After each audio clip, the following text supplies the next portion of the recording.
সকলোকে জয় যিশু। এতিয়া সন্ত মতীয়ে লিখা সুবাৰ্তাৰ পৰা পাঠ 17 অধ্যায় 1 পদৰ পৰা 5 পদলৈ। এই সময়তে শিষ্যসকলে যীশুৰ ওচৰলৈ আহি সুধিলে, স্বৰ্গৰাজ্যত কোন শ্ৰেষ্ঠ?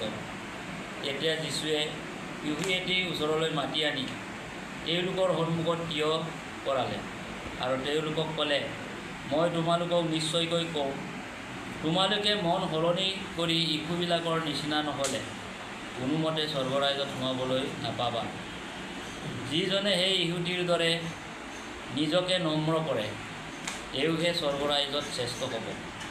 আৰু যিজনে মোৰ নামেৰে সেই সৰুবিলাকৰ মাজত এটিকে গ্ৰহণ কৰে তেওঁ মোকেই গ্ৰহণ কৰে। প্ৰভুৰ শুভবাৰ্তা।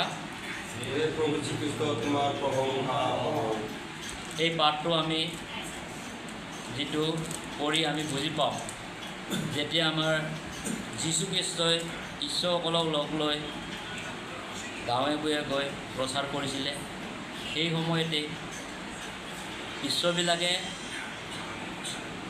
তেওঁক সুধিলে যে স্বৰ্গৰাজ্যত কোন কোন সোমাব। সেই কথাষাৰ সোধাত যীশুখ্ৰীষ্টই ক'লে, যিবিলাকে শিশুৰ দৰে মনটো সলনি কৰি চলে সিহঁতেহে স্বৰ্গৰাজ্যত সোমাব পাৰে। কাৰণ স্বৰ্গৰাজ্যত যিকোনো মনত নিজকে অহংকাৰ ভাৱ লৈ তাত সোমাব নোৱাৰে।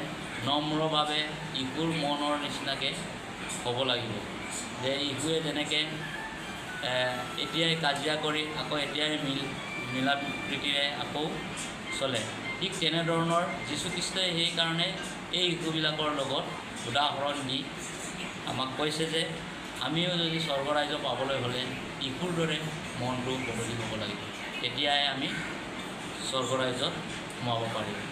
ইয়াকে কৈ মোৰ আজিৰ সেই পাঠৰ সৰু চমু বক্তব্য ৰাখি সকলোকে জয় যিশু।